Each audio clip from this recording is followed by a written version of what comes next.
The child was being dragged toward a black SUV. Claire could have walked away. In this neighborhood, everyone knew the rule: never get involved, never interfere with what moves in the dark. But instead of turning her back, she charged at three armed men with nothing but a rock in her hand and her voice. What she didn't know was that she had just saved the only son of one of Chicago's most powerful men, and from that moment, he decided she belonged to his world. Claire Bennett, 41 years old, had just finished an 11-hour shift at Discount Fresh, where she stood behind a register all day. She stuffed her wages, still smelling faintly of metal, into the pocket of her worn coat and took a shortcut through Lincoln Park.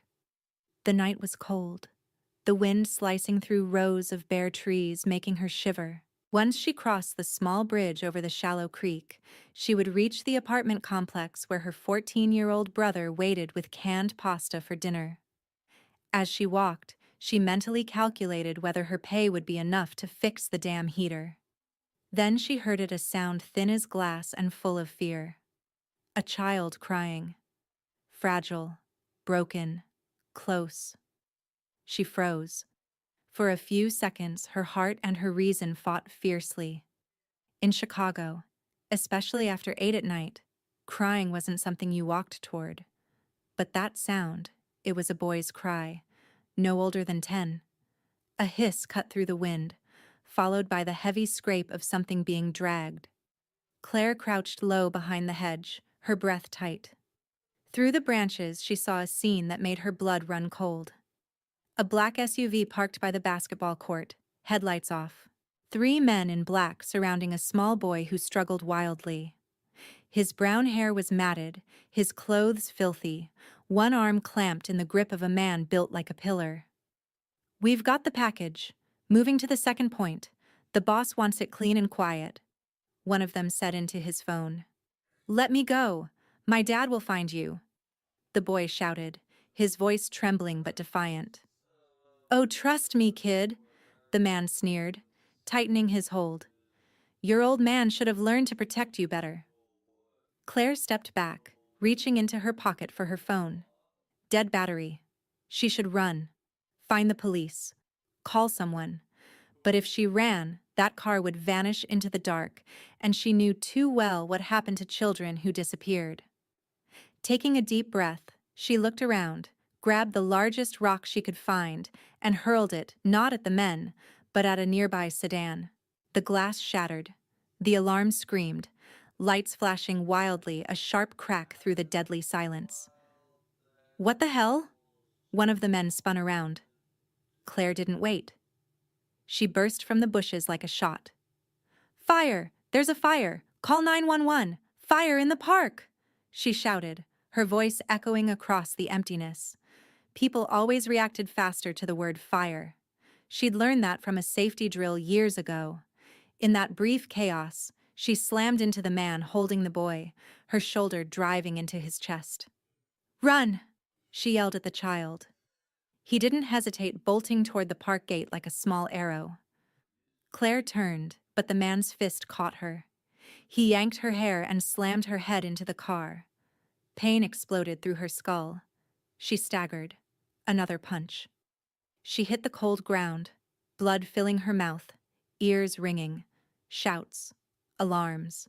Then an engine roared, tires screeched, and the world went silent except for the siren still wailing and her ragged breathing. Claire lay flat, staring up at the bare branches slicing the frozen sky. Her face burned. She laughed, then groaned from the pain. But the boy was gone safe. Worth it. Even if she had no idea what she'd just walked into, it wasn't a random kidnapping. The men moved too precisely, and the boy he'd said, "My father," with a certainty that could shake the world. Claire couldn't know that within hours, that Father Gabriel Russo would learn exactly who had saved his son. And when he did, nothing in Claire's life would ever be the same again. If you're listening to this and feel your breath catch at Claire's story, how an ordinary woman dared to do what everyone else turned away from, subscribe to our channel. Don't miss the tales where courage and fate collide in the dark. Every day we share the journeys of small people with fearless hearts. And I want to know, where are you hearing this story from? Leave a comment below. Tell me your city, your country, or the quiet corner where you sit, so we'll see how far Claire Bennett's story has reached, and who out there still believes that even in the darkest night, someone will choose to stand up. Claire woke to a dull, hammering pain at the back of her head and the morning light leaking through faded curtains. One eye was swollen shut, her lips cracked, her throat raw as if she'd screamed all night. When she tried to sit up, every joint protested, especially her back where she'd been slammed against the car. The old clock on the wall ticked mockingly. Nearly 7 a.m. Evan was still asleep, curled up on the sofa under a thin blanket, earbuds loose in his ears. Claire dragged herself to the kitchen for a glass of water, but the first sound that froze her wasn't the faucet, it was an engine outside, steady and heavy. She moved to the window, pulled the curtain aside. 3 black SUVs lined the narrow alley in front of the old building. Their windows were pitch dark, but she didn't need to see inside to know they weren't here for groceries. She stepped back, heart pounding. The door was locked. No knock, no bell. Only silence, tense and waiting. Then, just like in her worst fear, the door flew open. Not opened, kicked in. Hinges snapped. The door slammed against the wall. Claire stumbled back toward the kitchen, reaching for a knife. Anything to defend herself. Evan jolted awake, dazed by the noise. 7 men entered. No hats. No words. All in black suits, white shirts, ties perfectly straight, guns visible beneath their jackets. They moved without hesitation, as if breaking into homes was second nature. The last man who stepped in froze the air. Tall, near 50, dark hair streaked with gray, eyes sharp as blades. He carried no noise, yet his presence made everyone step aside. Claire stood in front of Evan, a small fruit knife slick in her sweating hand. The man's gray-blue eyes took in every bruise on her face, the split lips, the way she stood firm despite the tremor in her body. He didn't draw his gun. His voice was low, calm, terrifying in its control. "You're Claire Bennett?" She nodded. "Last night," he continued, "you stopped 3 men in Lincoln Park." She said nothing, gripping the knife tighter. "That boy," he said slowly, "was my son. His name is Caleb." Claire swallowed hard. Her heartbeat drummed in her skull. He took a step closer. Evan shrank behind her. "You don't know who I am, do you?" She shook her head. "Gabriel Russo." The name hit her like a strike.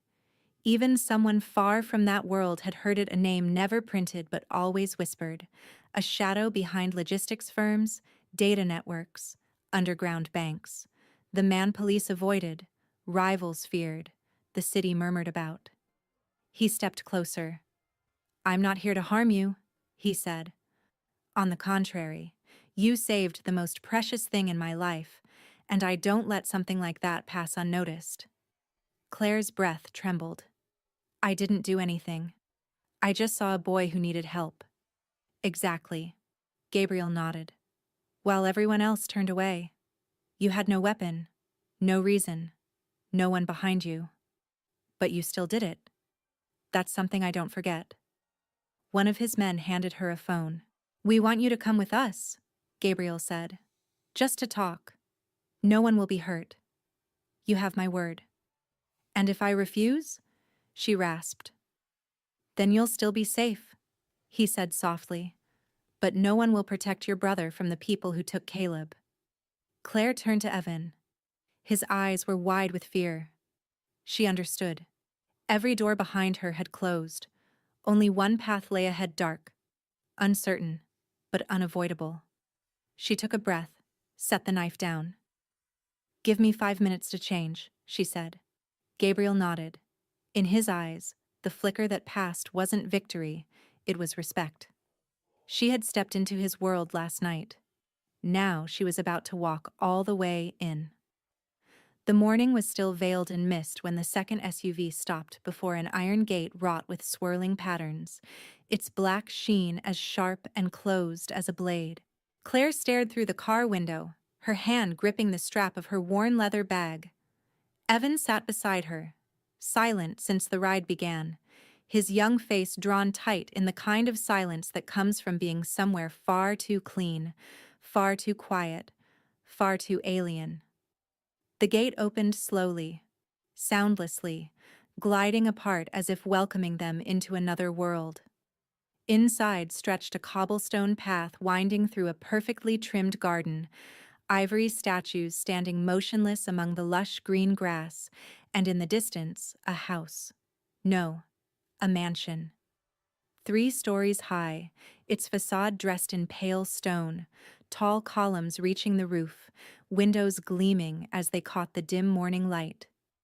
Claire felt as though she were walking into a cold dream, one too flawless to be real. The car halted at the marble steps. A woman in her 50s appeared in the doorway, her silver hair pinned neatly back, her gray suit unwrinkled, her shoes gleaming. She looked at Claire as if assessing a package delivered to the wrong address. "Good morning, Ms. Bennett. I'm Mrs. Shaw, the head housekeeper," she said evenly, her tone not cold, yet devoid of any warmth. "Please, come inside. Mr. Russo is expecting you." The interior of the mansion was unlike any place Claire had ever seen. Every tile shone bright enough to mirror her reflection. The paintings were not prints, but real oil canvases, each signed faintly in the corner. A crystal chandelier spilled light from the high ceiling, scattering reflections across the deep green velvet wallpaper that covered the walls. Evan stayed close, his eyes darting around, perhaps sensing, as she did, that they didn't belong here. When they reached the living room, Gabriel Russo was already waiting. He had removed his jacket, the sleeves of his white shirt rolled to his forearms, yet he still carried the command of a man used to ruling a room with nothing but a glance. Caleb sat beside him on the sofa, his brown hair still tousled, but his face clearer now.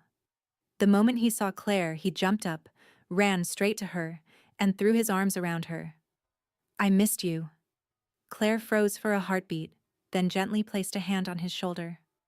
"Are you all right?" she asked softly. Caleb nodded eagerly. "You scared them," he said.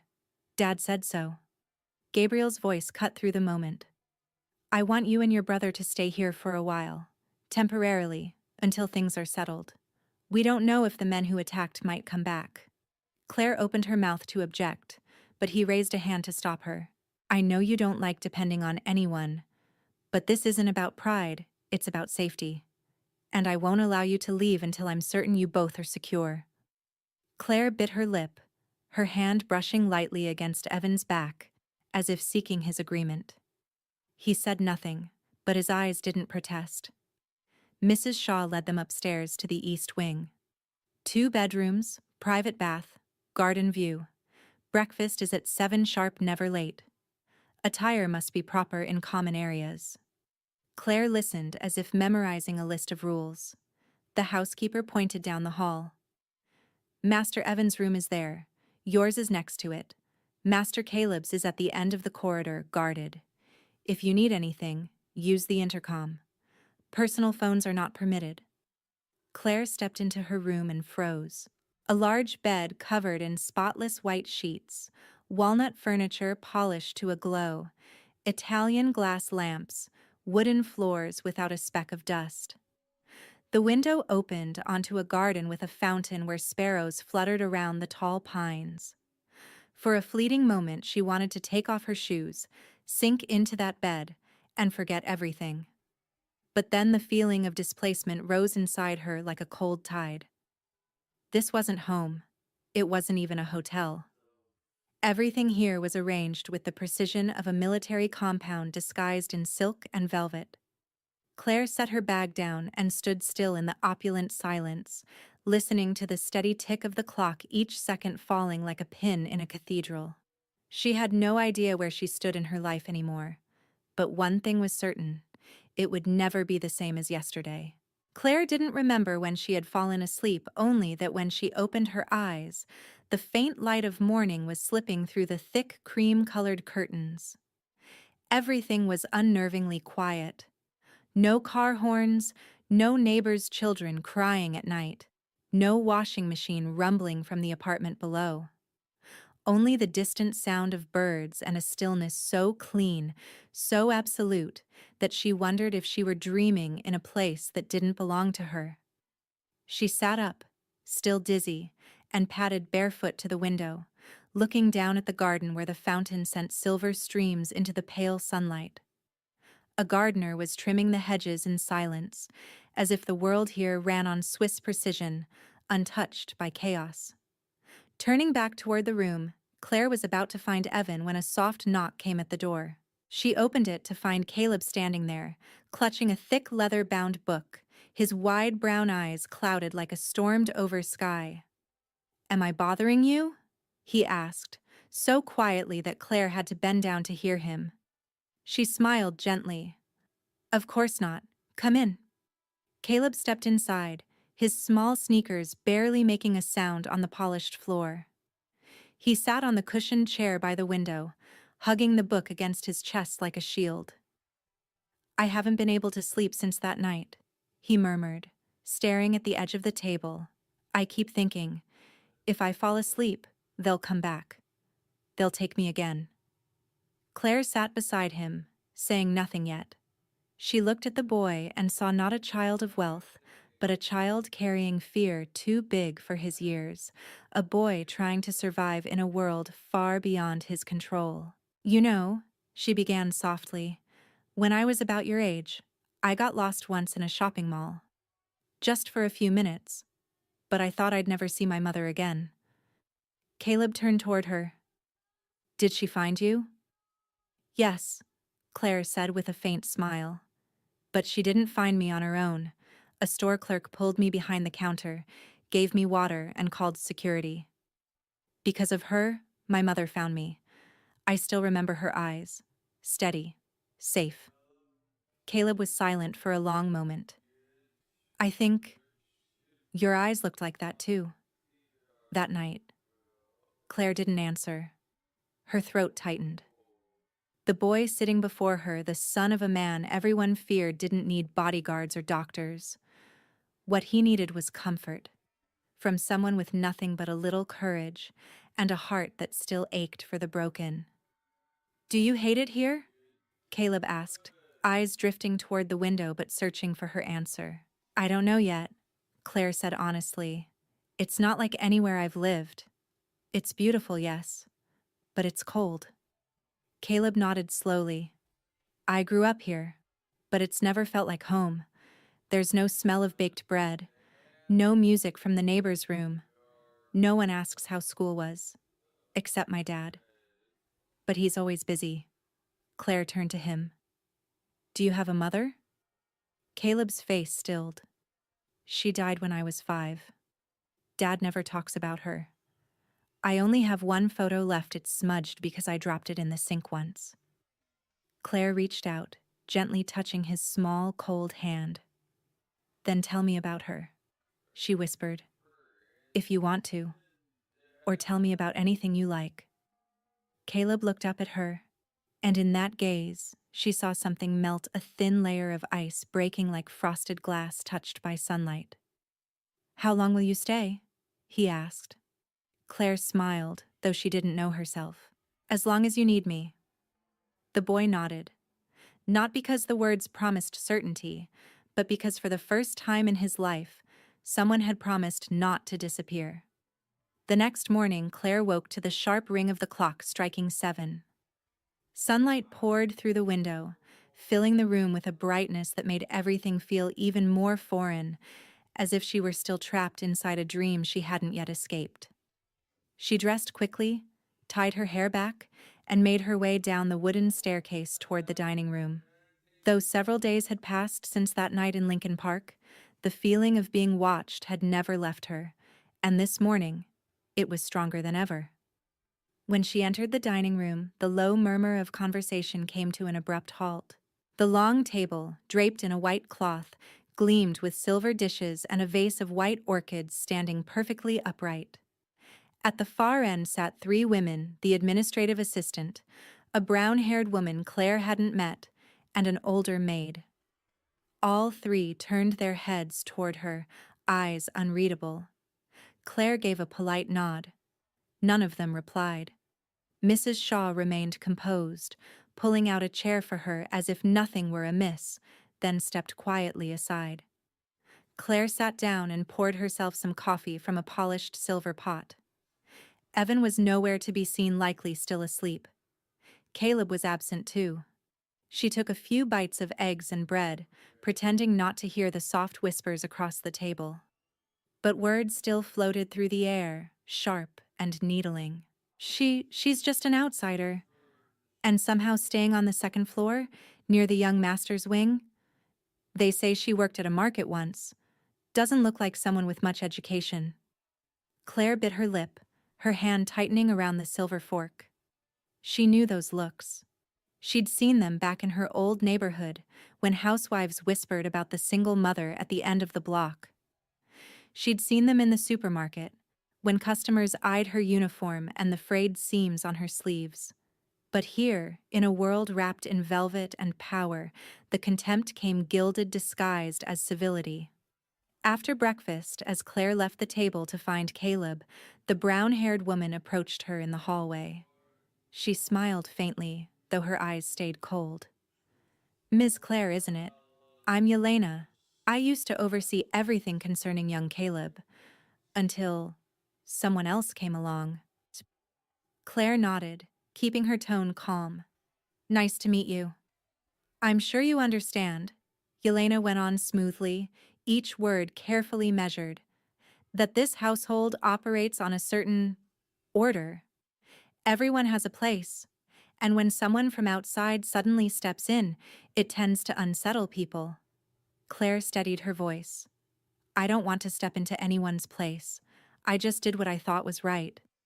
Yelena's lips curved in a faint, almost pitying smile. People who believe they're right often don't realize when they're being used. Then she walked away, leaving Claire standing there with an emptiness spreading quietly through her chest. The rest of the day, Claire tried not to think about those looks. She spent more time with Caleb, helping him with his lessons, playing a few rounds of chess, reading side by side. Gabriel appeared briefly several times, exchanging a few quiet words with his son and nodding courteously at Claire. Yet every time he entered the room, she could feel the other's eyes on her watching, judging, as if she were taking advantage of his trust. That evening, while Claire was folding clothes in her room, Mrs. Shaw knocked and handed her a printed sheet. "The weekly schedule," she said. "You're to attend all main meals. Master Caleb is homeschooled, but you may supervise and assist when necessary. Otherwise, please refrain from entering the basement or Mr. Russo's private work area." Claire accepted the paper with a quiet thank you. Mrs. Shaw turned to leave, then paused at the doorway. "Ms. Bennet, a word of advice: don't be too kind. In this house, kindness is often mistaken for weakness, and weakness doesn't last long here." The door closed softly, leaving Claire alone. She sat on the edge of the bed, looking out at the garden where small lights along the paths had just flickered on. Night was falling, and the silence of the mansion swallowed every sound like a living creature.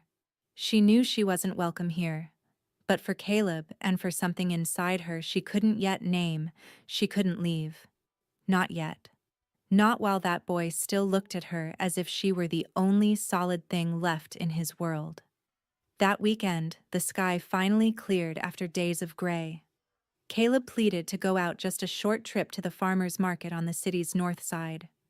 Claire hesitated, but Gabriel agreed, on one condition: the security team would accompany them, and the outing would remain strictly off the record.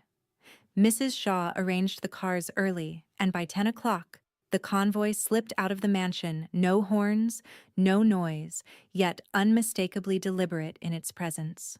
Claire sat beside Caleb in the back seat, Evan across from them, clutching a small backpack stuffed with his handheld console and a folded comic book.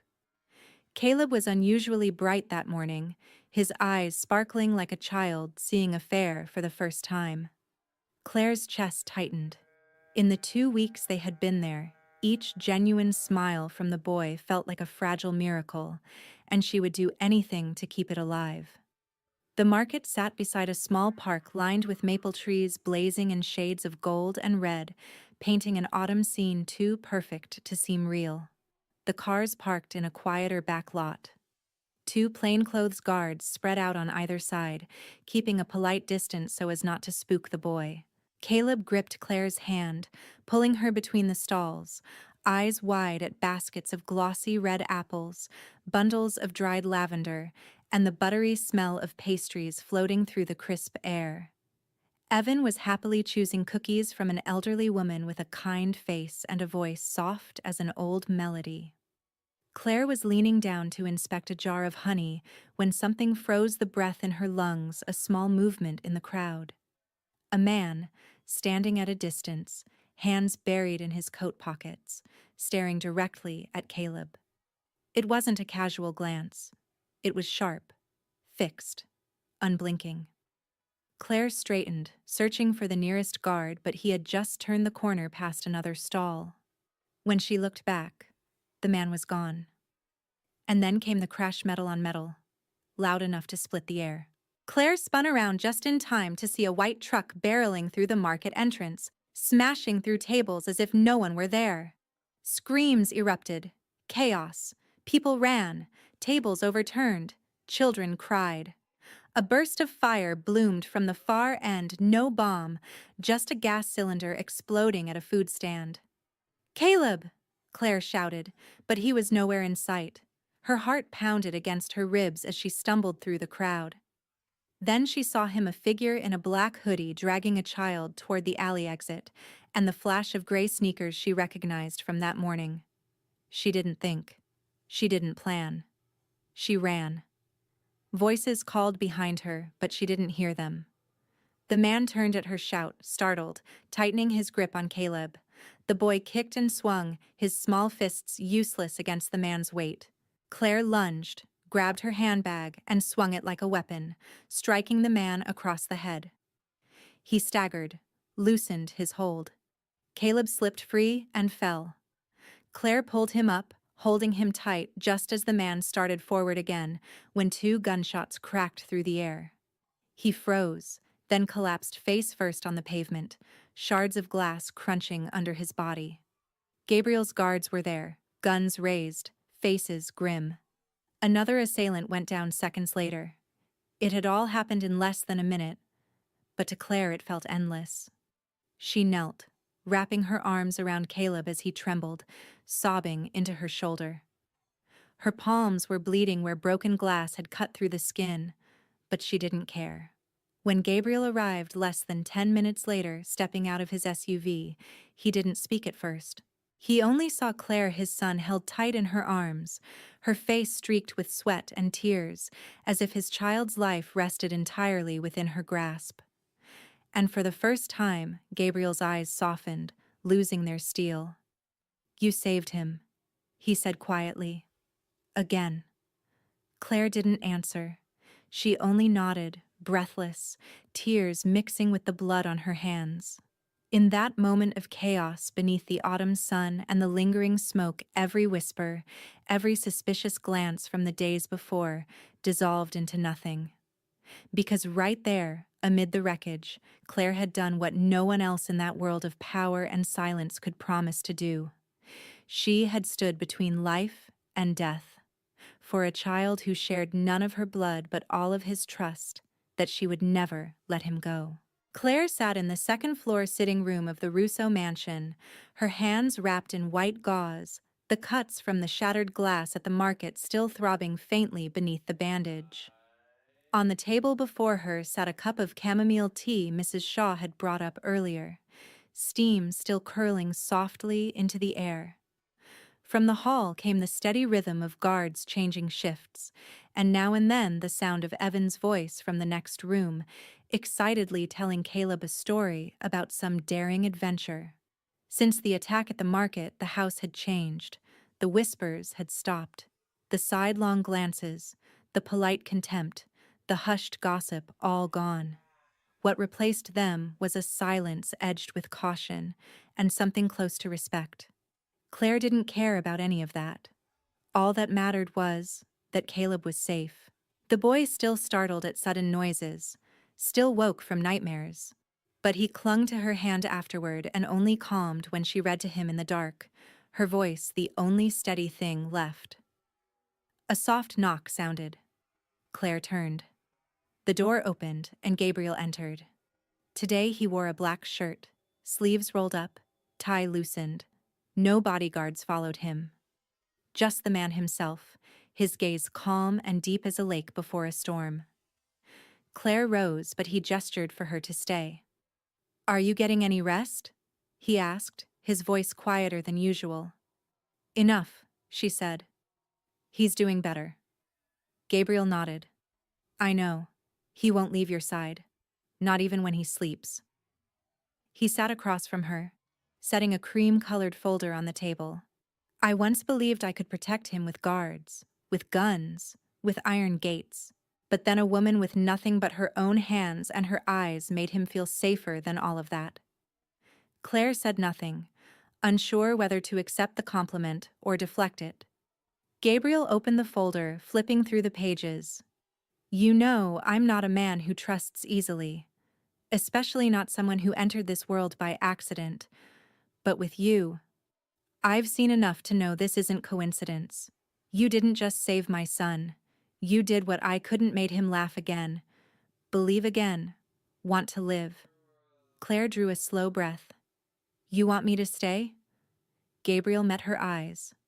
"I want you to become Caleb's legal guardian, not just his caretaker. Someone he can call family in the eyes of the law and the heart alike." Her heart stilled. She looked at the folder, at the neatly arranged papers and the weight of what they meant. "You can't. You're his father." "I am," Gabriel said, "and I'll always be. But I'm also a man with enemies, people who won't stop after one failure. I need someone he can hold on to, no matter what happens to me." Claire lowered her head, fingers clutching the edge of her sweater. "I'm just an ordinary woman, Gabriel. I don't have money or power, and I'm not even sure I know how to be a mother." He stood, stepping closer, resting one hand lightly on the back of her chair. "That's exactly why I trust you. People who know they're not perfect are the ones who try the hardest. Caleb doesn't need perfection. He needs someone who stays." The room went still. Claire could hear her own heartbeat. For the first time in years, after all the scraping by, all the small, weary battles of survival, someone had handed her something immense. A family not born of blood, a responsibility not demanded but offered freely, heavy as a promise to life itself. "I need time," she whispered. Gabriel nodded. "Take it. But remember this, Claire, you're not an outsider in this house anymore." When he left, the door closing softly behind him, the folder remained on the table. Claire's hands trembled as she looked at the first page peeking from beneath the cover. Petition for legal guardianship, Caleb Anthony Russo. She had never imagined her life would cross into a world like this. But perhaps, she thought, as the clock ticked in the stillness, fate had brought her here for a reason, and it was finally time to stop running. Since the night Gabriel left the folder on the table, the atmosphere inside the Russo mansion had shifted. Not loudly, not obviously, but Claire could feel it in the glances that lingered too long, the pauses between sentences, the silences that hung in the long carpeted halls. Caleb was the same, clinging to her as if bound by an invisible thread that refused to loosen. Evan had grown more comfortable, making friends with a few of the younger staff who worked in the garden or the kitchen. But Claire, she was changing. No matter how composed, how polite she remained, the distance between her and the rest of the house widened day by day. It began with small things. The morning meeting she once attended with Mrs. Shaw and a few assistants to plan Caleb's schedule suddenly happened without her being told. One afternoon, she and Caleb came down for lunch, only to find that the meal had already been served early and everyone was nearly finished. No one had informed her. No one had waited. Claire didn't complain. She kept teaching Caleb, playing chess with him in the late afternoons, reading aloud until he drifted to sleep. But the quiet chill grew around her like mist, soft, unseen, inescapable. People who once nodded now passed her like she was a shadow on an old wall, and in the center of it all was Avery. Avery never confronted her outright. On the contrary, she smiled, always proper, always poised, her tone flawless. But her eyes spoke another language. Every time Claire entered a room, Avery was the first to fall silent, the last to leave, never turning her back, never blinking. Gabriel had grown busier than ever. Since the market attack, he'd been buried in repairing broken alliances and managing the quiet investigation that stretched beyond the mansion walls. Claire saw him only in passing, brief moments when their eyes met, and he gave a silent nod, as though something unspoken still hung between them. One afternoon, while Claire and Caleb were painting in the study, Avery appeared in the doorway without knocking. She leaned casually against the frame, arms crossed, eyes fixed on the scene as if she were watching a painting she didn't like. "How strange," she said softly. "Caleb never used to paint before. Now he can't seem to stop." Claire looked up and smiled faintly. Maybe it's because someone's finally willing to sit with him until the picture's done. Avery's smile was delicate, but it didn't reach her eyes. "You know, some people walk into a room and everything starts to shift. Sometimes they think they've been chosen, but really they were just the piece someone needed to move at the right moment." Claire didn't respond at once. She placed a hand gently on Caleb's shoulder. "Keep coloring, sweetheart. I'll be right back." Then she stood and faced Avery, meeting her gaze directly. "I'm not here to take anyone's place. I'm not here for ambition or gain. I'm doing what others seem too tired to do care." Avery's lips curved again, this time almost pitying. "You're still naive, Claire. In this house, nothing happens by accident. Every handshake carries a calculation, and every act of kindness has a price." Claire said nothing more. She turned back into the room and closed the door, leaving Avery standing in the silent corridor like a ghost made of secrets. That night, Claire couldn't sleep. Gabriel's proposal still hovered in her mind, suspended like a question she wasn't ready to answer. But one truth had settled clearly in her chest. If she chose to stay, if she chose to become Caleb's guardian in every sense, then she would have to step into a world where kindness alone would never be enough. And somewhere beyond the doorway, pieces were already moving. Avery had made her first move on the board. Claire sat awake in the Rousseau mansion that night, the house wrapped in a suspicious hush. All the corridor lights had been dimmed to the lowest glow, streaks of amber sliding along the walls just enough to guide a path, but not to reveal any face. She lay in her room with her eyes wide open in the dark, unable to sleep. Since the tense conversation with Avery, her mind had felt heavy with something unnamed. Only the certainty that a part of this house was shifting under the surface, silent, secretive, dangerous like the ice beneath a calm lake. Near midnight, when Evan and Caleb were finally asleep, Claire rose to fetch a glass of water. She did not turn on the lights. Used to the mansion's low lighting, she stepped lightly down the corridor and took the service stairs toward the dining room. At the turn near the library entrance, a sound stopped her cold. Voices. Not loud, but hurried and low, as if the speakers were forcing quiet on a conversation thick with tension. Pressing her back to the wall, she crept forward, heart a tight drum, toward a wooden door left ajar. The ceiling light inside was off. Only a desk lamp cast rippling shadows across the ceiling. No one was yet visible, but the words sharpened. It was Avery's voice. "We cannot wait any longer. Gabriel is letting down his guard. She has crept in far enough. Caleb trusts her. Evan is harmless. But if we delay, he will make an irreversible decision. A deeper male voice answered, anonymous but heavy as lead. He has changed. He is not as cold as before. If we remain soft, we will never take the position the plan demands. We need a shock, a push at the right moment. But not Caleb, Avery snapped, as if rehearsed. Best is to manufacture a mistake, reveal her true nature, lead Gabriel to see what he does not want to see, a subtle betrayal. No blood, just enough to break trust. Claire felt her heart slam like a drum. Cold sweat prickled her brow. She was not mistaken, not dreaming. She was hearing a real plot, and she was the center of it. The woman who had twice saved Caleb, the one offered legal guardianship, was suddenly a threat to be removed. She took a step back, slowly, but then a faint creak sounded beneath her foot on the wooden floor so small the untrained ear might miss it, but in a house of suspicion it rang like a warning shot. Silence fell inside the room. Claire did not wait. She turned and ran, quiet but as fast as she could along the second-floor hall. Behind her, a door opened.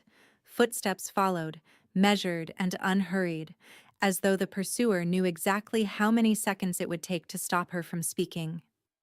Near her door she paused, gasping. She could not risk revealing that she had listened. She could not fall into the trap they had set. She closed and bolted the door and pressed her back against the cold wood, the darkness pooling behind her and the weight of a decision larger than anything she had faced pressing in front of her. The next morning, Avery appeared at the breakfast table as if no conspiratorial exchange had taken place. She smiled, poured tea for Caleb, asked Evan about his lessons, all civility intact, but when her eyes slid toward Claire, they were sheathed in a layer of glass cold and hollow. Claire sat stirring her tea until the taste slipped away from her. Only one thing remained clear in her head. She could trust no one, not one soul, except the two boys. And now she had to act before everything was taken from her again.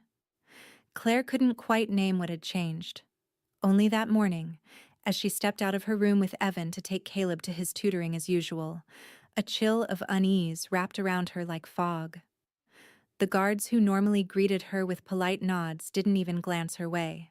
Mrs. Shaw avoided her eyes when handing over the day's schedule, and Avery, always smiling, always composed, wore the same practiced expression, but today, something restless simmered beneath it, thinly veiled and dangerous. When Caleb entered the study, Claire turned to leave, but a hand clamped around her wrist. It was Avery. "Mr. Russo wants to see you. Right now," she said softly but firmly. "I can come after, no. Now." Claire noticed them then, two men in black suits at the end of the hall. Not Gabriel's men. No familiar faces, no insignia, no identification. Their eyes were empty, like glass that reflected light but held no soul. She drew a slow breath, nodding, signaling Evan to return to the room. But as they began to walk, Avery led them not toward Gabriel's office but down a narrow back staircase. The air grew cooler. Each step on the tiled floor struck her chest like metal. She realized she was not being led to a conversation, and Gabriel likely knew nothing of it. At the third bend of the basement corridor, Claire stopped. "Where are we going?" Avery didn't answer, only tilted her mouth in a small, mocking smile. One of the men reached for her shoulder. Reflex took over. She didn't think. She moved. Her elbow slammed into his ribs. Her foot swung hard into the second man's knee. Both fell, and Claire ran up the stairs, her heartbeat pounding like a siren. Voices shouted behind her. She didn't look back. She sprinted through the kitchen, through the grand hall where the expensive paintings blurred past in streaks of color. She burst through the back doors, roses clawing at her arms as she pushed through the garden. A side gate. Locked. She veered into the greenhouse, breath tearing at her chest. A window cracked open. She climbed onto the potting table, shoved herself through, and fell hard onto the wet grass outside. Mud splattered her dress, blood streaked down her palms, but there was no time for pain. Footsteps followed. A car door slammed. A shout. A siren. She ducked into the trees, circling toward the east wing where Gabriel's office was. She had to reach him. She had to tell him what she'd heard the night before about Avery, about the plan. A gunshot split the air. Not a hit. A warning. Claire bolted through the main hall, startling the guards by the staircase. "I need to see Gabriel, now!" she screamed. "They're lying to him. Avery's betraying him." A hand seized her arm, but this time, it wasn't to restrain her. Mrs. Shaw. Her face was pale, but determined. "This way, quickly." She pulled Claire down a side passage, pressing against a hidden door that opened into a narrow stairwell. "He's in a meeting with his advisors. If you have proof, you must show it now." Claire nodded, panting, clutching the pocket of her coat where she'd hidden the tiny recorder she'd used the night she pressed her ear to the wall. Her only proof. Footsteps thundered above them, but fear no longer ruled her. What filled her now was resolve. Either she would tell the truth, or everything would fall apart. And Gabriel Russo would never see the true faces of those he trusted most. The steel door opened with a cold metallic groan, revealing a sealed chamber deep beneath the Russo mansion, where Gabriel was meeting with his 3 closest advisors. White light spilled from the ceiling, casting hard reflections across his tense face. When Claire stepped inside, her hands still streaked with dried blood and dirt, every eye turned toward her. Mrs. Shaw followed silently, positioning herself at the doorway in quiet defense. Gabriel rose, his voice low but sharp as a blade. "What is happening? I was just informed that you attacked my guards and caused a disturbance in the south wing." Claire didn't flinch. She walked straight to the table, pulled a small recording pen from her pocket already switched on, and set it on the glass surface like an irrefutable piece of evidence. "I didn't attack anyone unless I was threatened," she said steadily. "And I didn't cause chaos. I was being taken to the basement to be isolated, not to talk. I overheard them plotting against you, and I have proof." One of the advisors began to speak, but Gabriel raised a hand for silence. He picked up the recorder and pressed play. Avery's voice filled the room, every syllable distinct, deliberate speaking of how Gabriel had grown soft, of how Claire had become a pawn that needed to be removed, of a plan to break his trust through a bloodless but decisive betrayal. When the recording ended, the room fell silent except for the faint hum of the device. Gabriel set it down, his expression carved from stone. "Who else knows about this?" he asked. "No one," Claire answered. "I was going to bring it to you this morning, but they came for me first." The door swung open behind her. Avery entered, a folder in hand, her face composed as ever.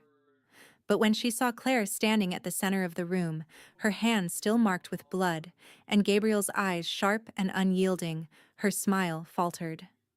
"What's going on?" she asked, voice calm, measured. Gabriel nodded to one of his advisors. The recording played again. Avery froze for a moment, then gave a short, cutting laugh, the kind that sounded like silk hiding steel. "I knew you'd try something," she said, her eyes narrowing at Claire. "I just didn't think you'd be this fast." Claire met her gaze without flinching. "Because I don't play by the old rules. I don't wait to be rescued." Avery stepped closer to Gabriel, her tone turning cold and precise. "You see what's happening here? You're being manipulated. You're letting some outsider, some woman with nothing but a soft voice and sad eyes shape your judgment." Gabriel didn't reply at once. His gaze stayed locked on her, steady and dissecting, as though he were stripping away every layer of deceit. "I trusted you, like I trust my own hand," he said finally.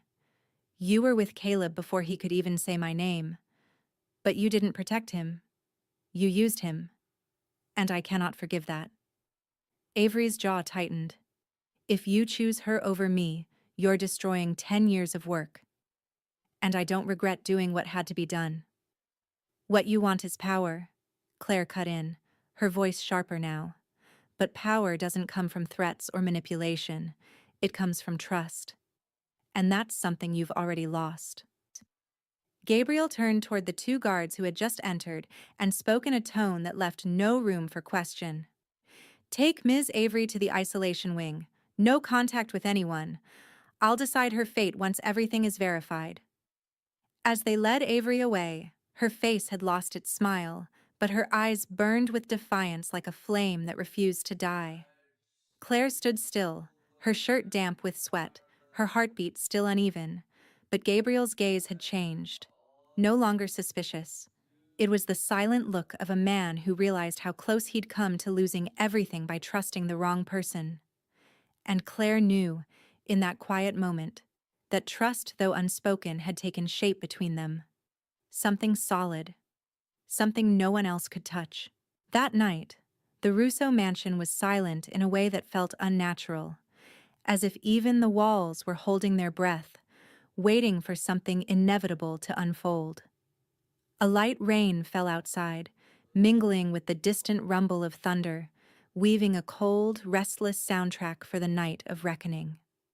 Claire sat in her room, a cup of tea long gone cold in her hands, staring out at the garden where the lamps glimmered through the rain like faint ribbons of gold. She knew Gabriel was in the eastern basement, the one reserved for matters he never wanted anyone to witness. Since that morning's confrontation, he had said nothing more, only telling her to rest and let him handle the rest. But Claire understood silence like that. It wasn't peace. It was a storm compressing itself, waiting for the right moment to break.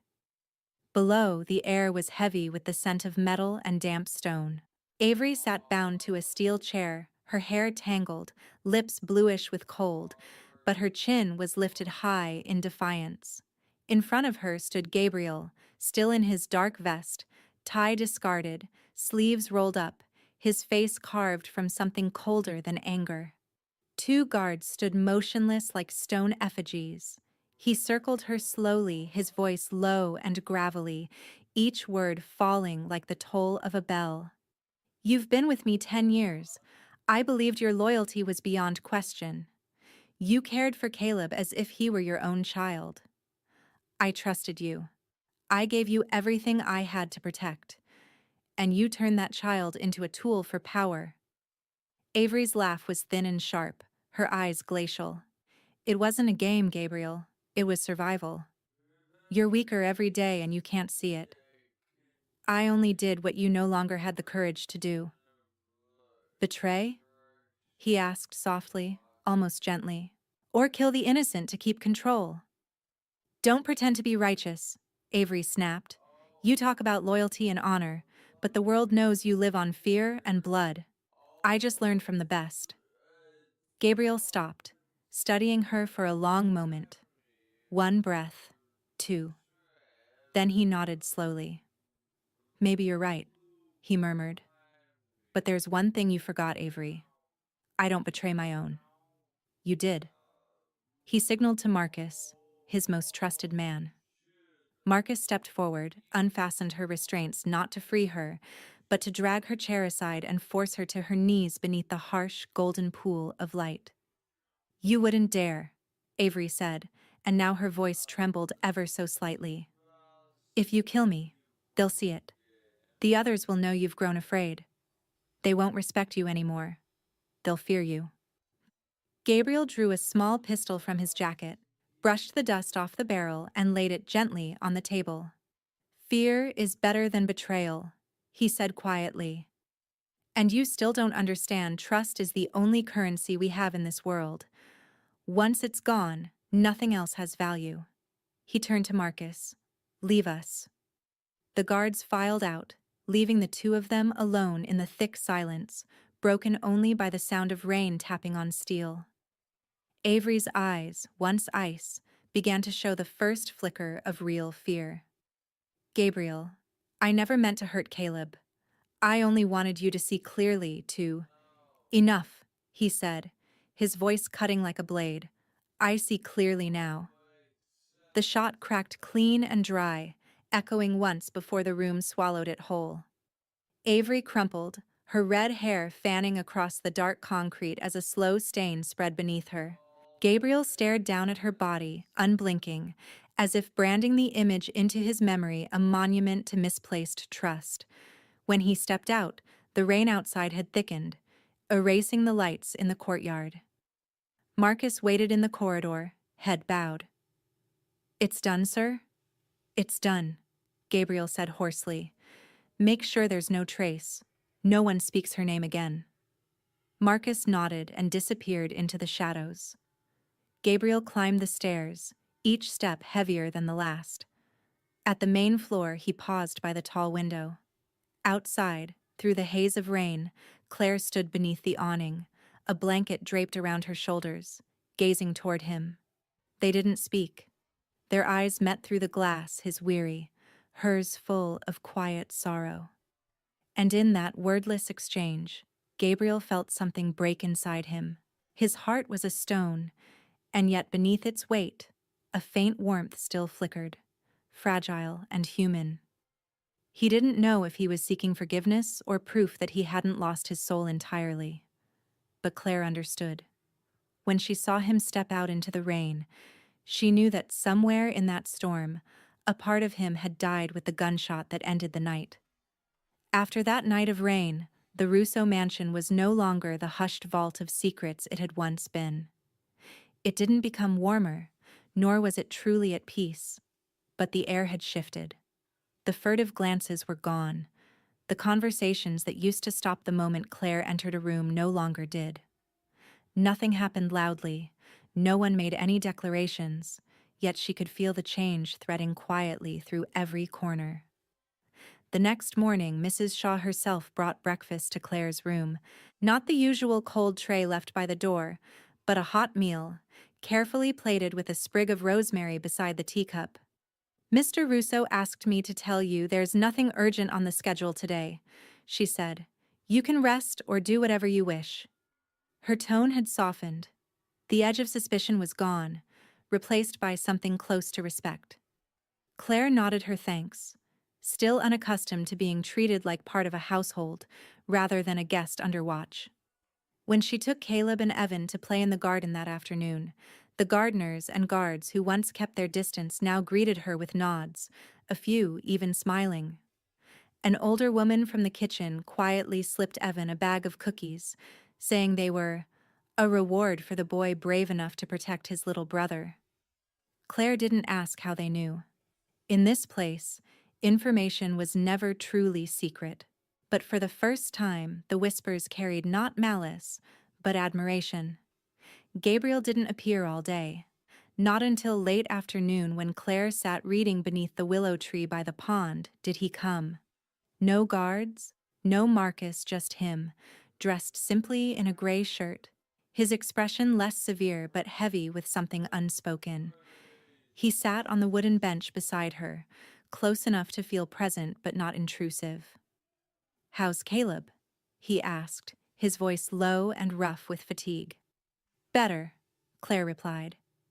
"He's been sleeping well. Evan helps a lot. And you?"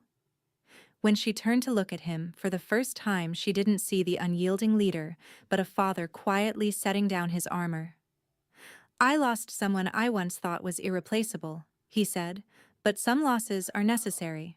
And some people arrive at the exact moment we need them to remind us that loyalty doesn't come from blood, but from what we do." Claire said nothing. His words mirrored her own beliefs, but hearing them from a man like Gabriel Russo, who had built a life from power and fear, made them almost sacred. "I know I put you in danger," he continued softly.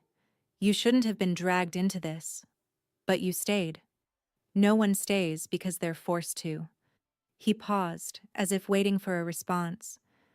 Claire only nodded. "I don't fully understand why," she said quietly. "But I know what it feels like to be trusted for the first time in a long life of doubt. Caleb gave me that, and I couldn't walk away from him."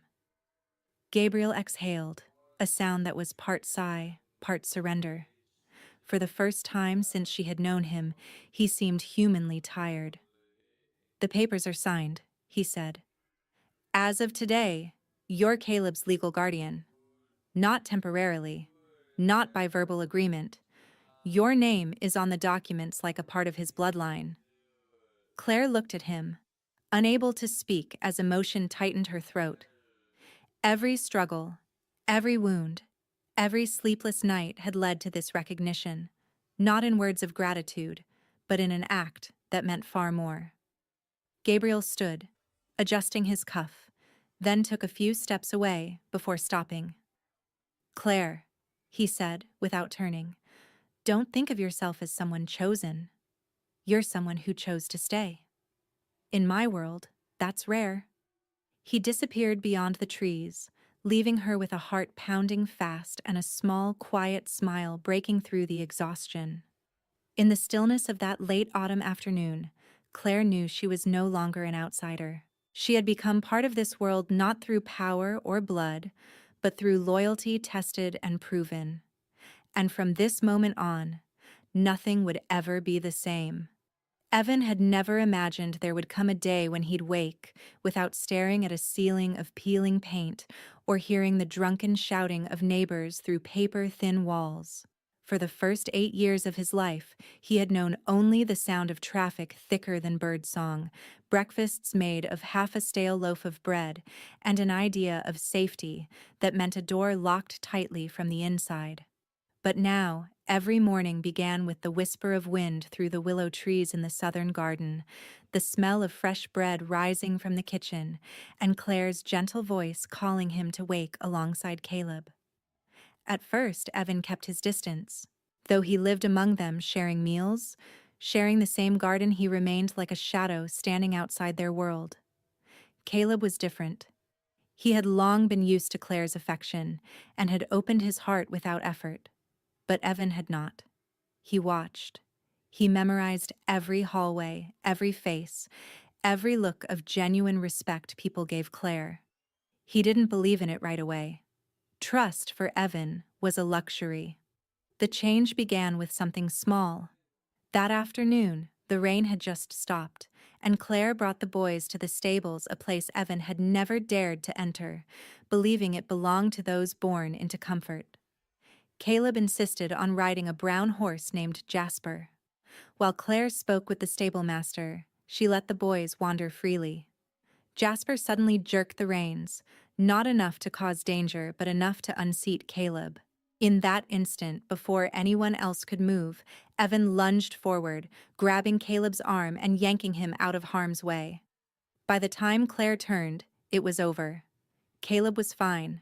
Jasper was calm again. But the stable master's gaze on Evan had changed. The next morning, he asked Evan to help clean the stalls. Evan didn't refuse. What started as a trial became a daily routine. He mucked out straw, fetched water, brushed the horses, and learned to read their moods. Claire never questioned him. She simply let him choose his path. One evening, as he sat in the corner reading a book on war horses, Claire rested a hand on his shoulder, her voice softer than the light in the room. "You're finding where you belong, aren't you?" Evan didn't answer, but a few days later he offered to take Caleb for a ride in the small carriage around the garden. For the first time, their laughter filled the air beneath the flaming autumn leaves. Evan's story spread through the mansion. The cook began setting aside a special pastry for him each afternoon. An old gatekeeper called him the quiet boy with a warrior's eyes. Even Marcus, always stoic, patted his shoulder when Evan helped rebuild the fence after a storm. No one announced that Evan belonged there, but he felt it in every nod, in every time Caleb called him brother instead of friend, and in every night Claire read to them both, her arms wrapped around their shoulders as if holding an unspoken family together.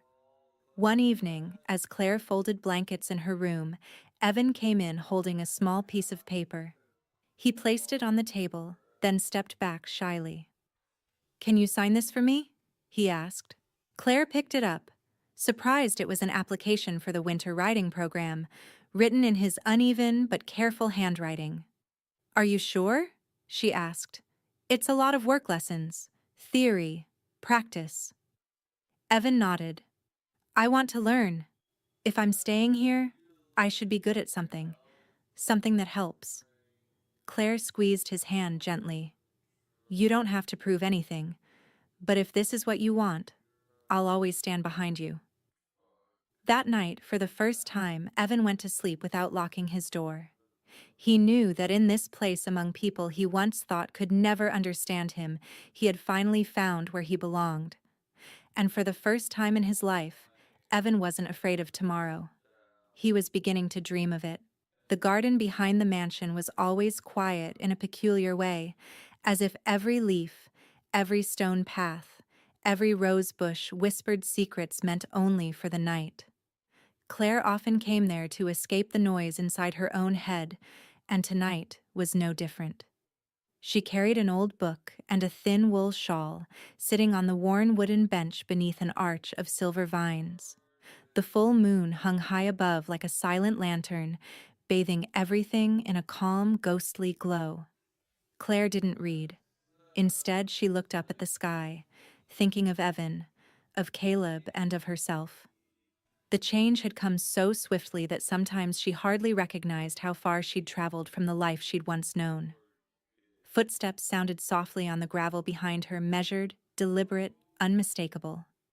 Gabriel had a way of walking that carried quiet authority, unhurried, steady, certain. He stopped beside her, not sitting immediately, pausing as if weighing whether his presence might disturb the fragile peace. Claire lifted her head and offered a faint nod. You couldn't sleep either? He sat beside her, keeping a respectful distance. I think people who carry too much on their shoulders are the ones who sleep the least. Claire smiled gently, not arguing. I come here because nothing here pretends. Everything grows by instinct. Even when it's pruned back, it finds a way to rise again. Gabriel followed her gaze across the moonlit garden and nodded. I planted this place during the first winter after my wife died. When everything around me was cold and meaningless, I needed something that could still survive. Claire turned, surprised by the confession that came without warning. You rarely speak of her, because I never know how to speak of her without distorting the memory, he said quietly. She was the last person who looked at me and still saw a man before I became the name everyone else fears. The moonlight traced a map of shadows across his face as he paused. Tell me, Claire, why did you stay? Truly? After everything? She took her time answering. There wasn't a simple reason, but something within her stirred an honesty she hadn't voiced before. Because I know what it's like to be a child with no one to trust. I used to be one of them. And Caleb, he's more like me than I'd ever admit. I didn't save him out of duty or instinct. I saved him because I knew that if I didn't, no one else would. Gabriel nodded slowly. And Evan? Evan is proof that anyone can change if they're given the right place and treated the right way. She turned to meet his eyes. Do you know what the hardest thing here is? Not the fear.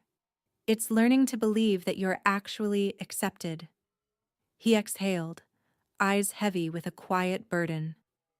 I built this mansion like a fortress. Everyone in it was chosen as part of the defense. But you're not like any of them. You don't bow, but you don't rebel. You don't beg, but you don't demand. That's what frightens me. Claire tilted her head slightly. Because you don't think I need you? Because I'm afraid I might need you more than I should. A silence stretched between them, tender and unspoken. Only the faint chirp of night insects and the scent of roses drifted through the cool air. Gabriel stood first, adjusting his coat. Thank you for staying, Claire. And thank you for keeping your kindness intact in a place that gives so little room for it. He turned and walked down the white stone path without waiting for her reply. Claire remained where she was, her heartbeat slightly uneven, as if his words had opened a quiet space between them, something that didn't need a name. It wasn't love. Not exactly. But it was something deeper than loyalty, more honest than any agreement. It was connection, the unspoken recognition that two lost souls had found each other in a place no one would ever expect to hold redemption. And in that garden under the moon, they let their old wounds begin to heal in silence. Since that moonlit night in the garden, neither Claire nor Gabriel spoke again of what had been shared between them, yet the silence itself had changed. It was no longer cautious or strained, but something quiet and charged, a kind of wordless current that hummed in the air whenever they were near each other. Their conversations grew fewer, their glances longer. The physical distance between them remained proper, but their hearts had begun to lean toward each other in ways neither could disguise. Claire noticed it not through declarations or gestures, but through the smallest things. Gabriel now lingered a few seconds longer before leaving a room, as if waiting for something unspoken. He began sending books to her chamber, ones he thought she might enjoy without notes, always left open to a page he had marked with a blank sheet of paper.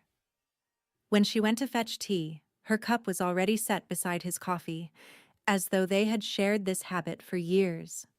And though Claire kept her calm exterior, she could not deny how much she waited for his presence, how she listened for the sound of his steady footsteps down the hall, how her pulse betrayed her each time he spoke her name from behind. Sometimes, only sometimes, she let herself imagine what it would be like if the world were different, if she were not someone who had fought all her life just to be trusted, and if he were not a man burdened by an empire built on blood and fear.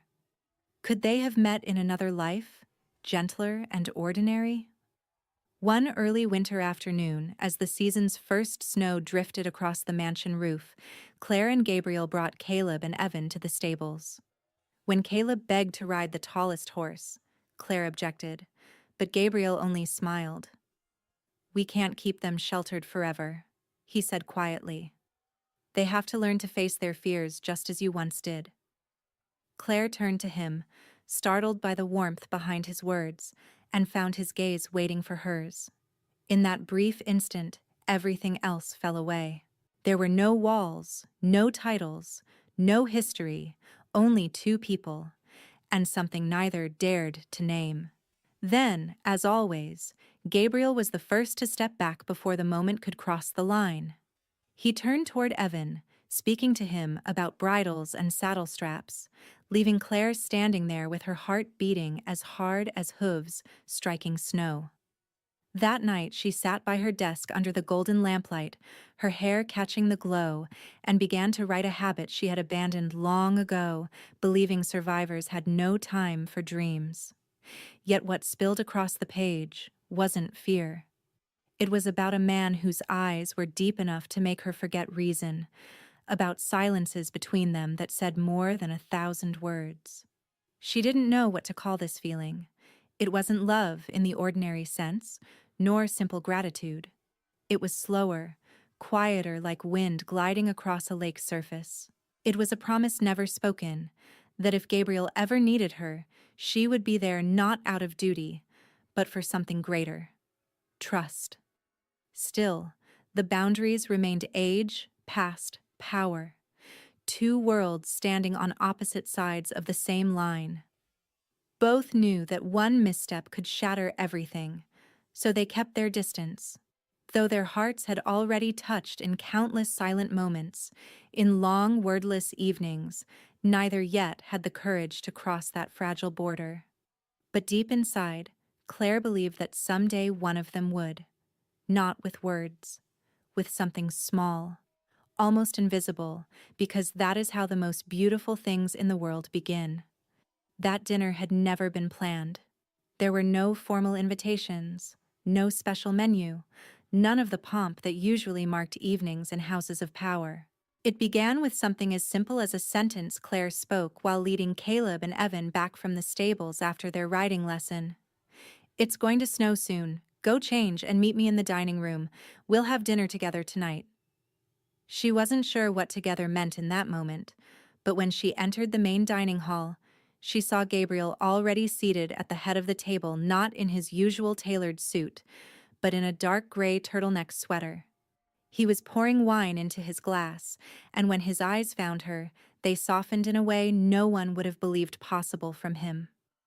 Mrs. Shaw stood quietly at the far end, signaling the kitchen staff to withdraw before closing the door behind her. No servants, no guards, only 4 people.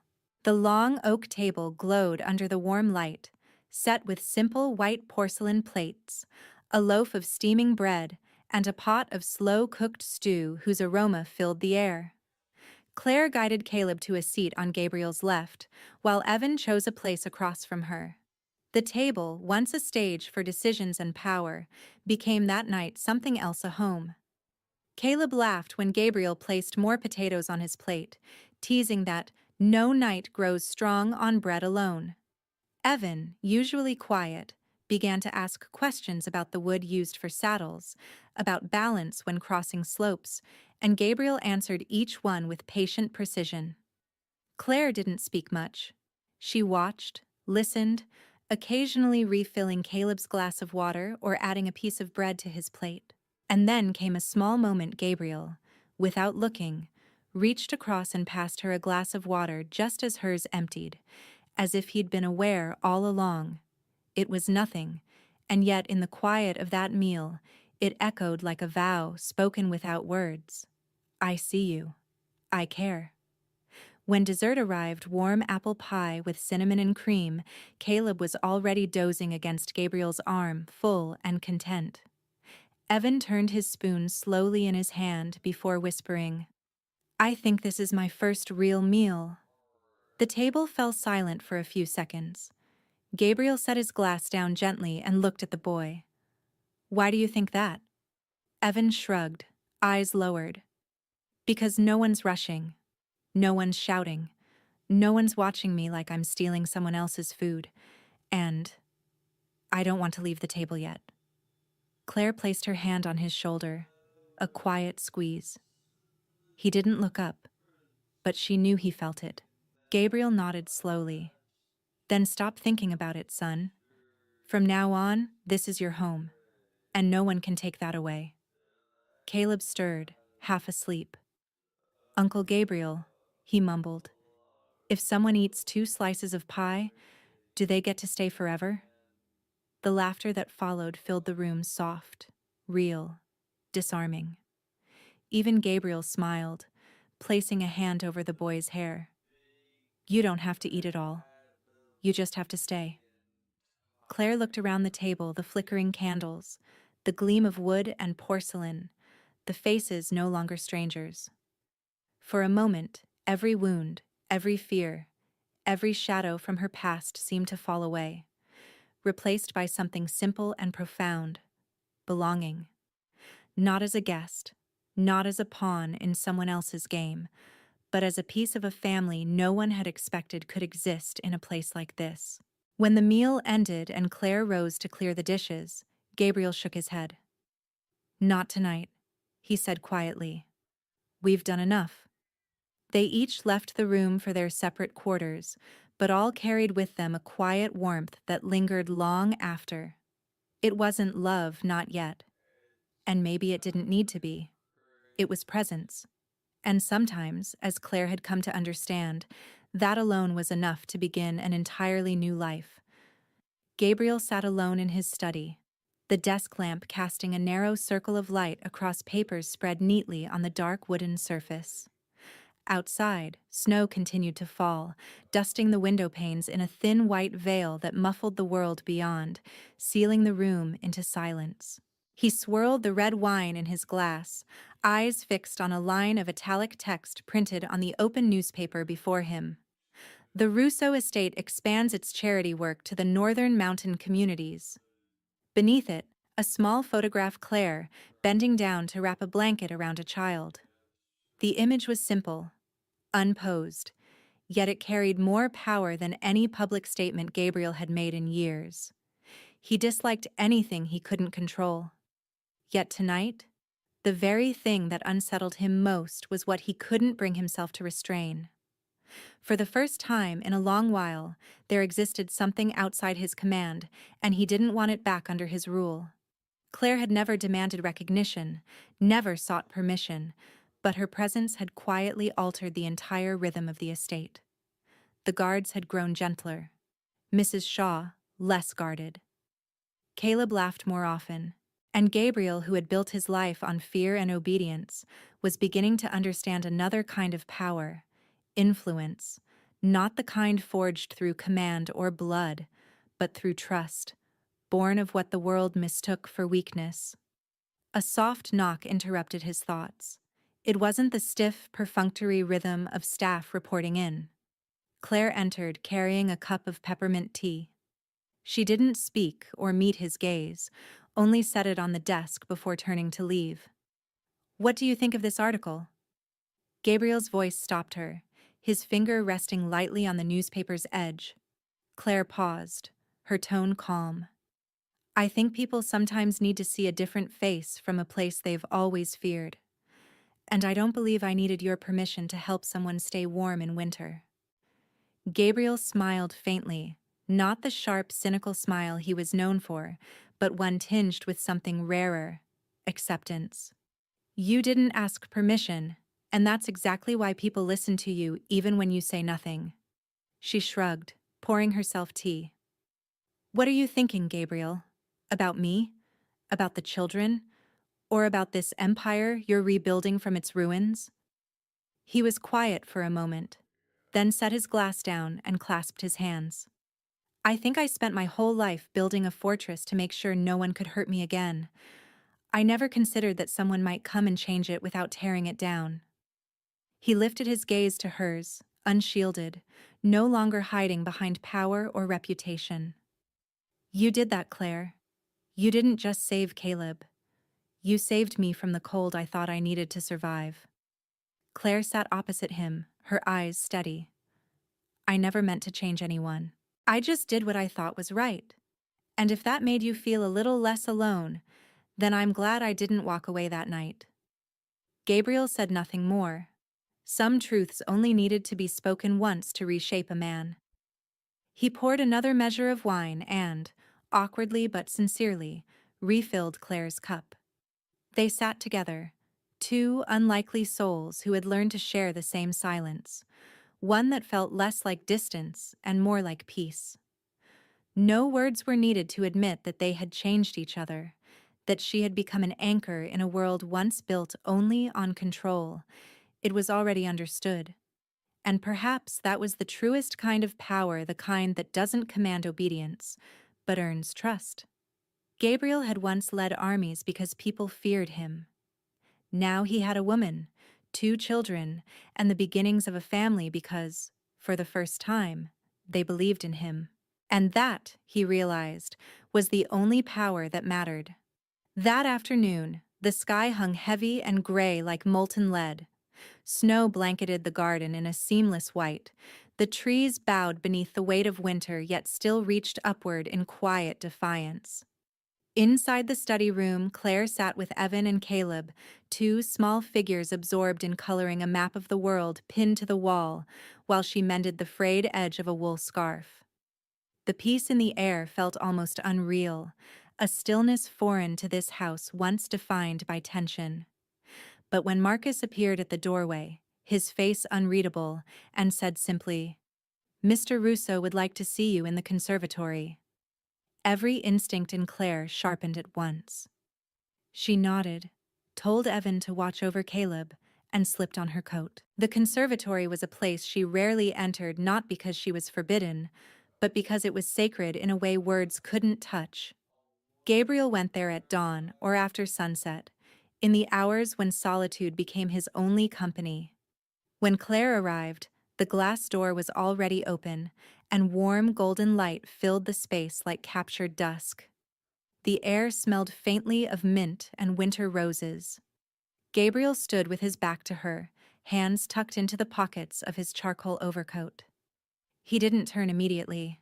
When he spoke, his voice was low and measured, as if he'd rehearsed this moment in silence many times before. "I used to believe the strongest people were the ones who could walk away without looking back," he said quietly. "But I've learned that sometimes the bravest thing you can do is stay, even when it hurts." Claire froze, her heart rising into her throat. "You want me to stay?" The question slipped out before she could stop it, her voice softer than she intended. Gabriel turned. The light from the glass ceiling caught the lines of his face, carving shadow and silver into every scar time had left there. He stepped toward her, not fast, not slow, just enough to erase the invisible distance that had always stood between them. "I don't want you to stay as a caretaker or a governess to Caleb, and I don't want to turn you into someone else." He hesitated, his eyes dark as volcanic stone filled with something fragile, something almost human. "I want you to stay because you want to, because you choose this. Not out of duty, not out of gratitude, but because you believe this place could be home." Claire shivered not from the cold, but from the sudden clarity of every truth she had kept buried. She had thought about leaving, many times. When the danger passed, when Caleb slept without nightmares, when Evan found his footing, she had wondered if that would be the moment to go. But each day, she stayed. Not only for the children, but for Gabriel, for the quiet way he entered a room, the silence that no longer felt like a warning, the unspoken trust between them that required no contract to prove it was real. She lifted her gaze to his and for the first time, didn't look away. "I stayed. Not because I had nowhere else to go, but because I didn't want to go anywhere else. I never thought I'd find something that felt like family. But here with Caleb, with Evan, with you I have." Gabriel said nothing. He simply looked at her, as if memorizing each word. Then he nodded once. "Then if I ask not as a man who commands, but as a man who hopes if you would stay, not just for this winter, but through the spring, the summer, and every season after, what would you say?" Claire didn't need time to think. "I'd say yes." There was no embrace, no kiss. Yet within the conservatory, amid the glow of lamplight and the scent of rosemary and thawing earth, two souls who had once lost everything found each other at the meeting point of trust and choice. Gabriel extended his hand not to claim, but to offer. Claire placed hers in his. No vows, no promises, just understanding. And sometimes, that was all it took to begin a brand new chapter. The next morning, the sky was a clear, endless blue, and sunlight streamed through the thin layer of snow clinging to the glass walls of the conservatory, the same place where, the night before, Claire had placed her hand in Gabriel's, an answer that needed no explanation.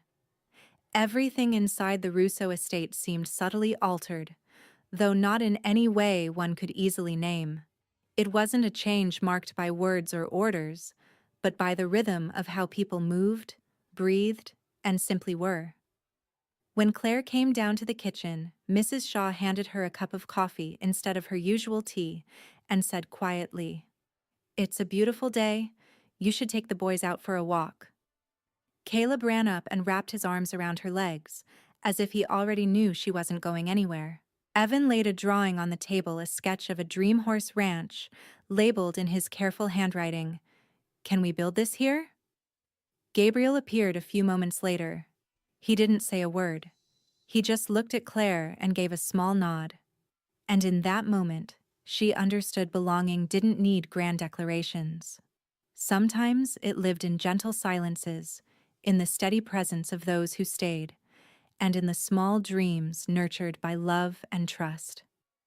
Claire had chosen to stay, not out of obligation, nor from circumstance, but because she wanted to continue her story in a place where the past could rest and the future could take root. Life doesn't always begin in perfection. Often, it's built from broken pieces. Claire had been one such fragment. Gabriel, a fortress that had once fallen. Evan, a boy shaped by fear. Caleb, a fragile soul who might have been lost forever, if not for the reach of courage and compassion. Yet from these imperfections, something whole had emerged: a home. A home isn't defined by walls or roofs, but by the presence of those who wait for you, by eyes that don't judge, and arms always ready to open. Claire's story wasn't a fairy tale, it was a journey of trust, forgiveness, and the courage to stay when every reason urged her to walk away. And perhaps, in our own lives, we face moments like that too when we stand between past and future, pain and healing. The only question that remains is whether we have the courage to stay. If this story touched something within you, we invite you to share your thoughts in the comments below. All of us at our channel would love to hear your feelings. Has this story reminded you of something real in your own life? Have you ever stood before the choice to stay or to leave? And what did you choose? Don't forget to subscribe, like, and share this video to spread more heartfelt, deeply human stories like this one to those you love. Each day will bring you new, moving, and truthful tales from the unseen corners of the underworld where humanity, hope, and love still burn bright enough to redeem even the most lost souls. Thank you for watching until the very end. We wish you peace, health, and a life filled with love.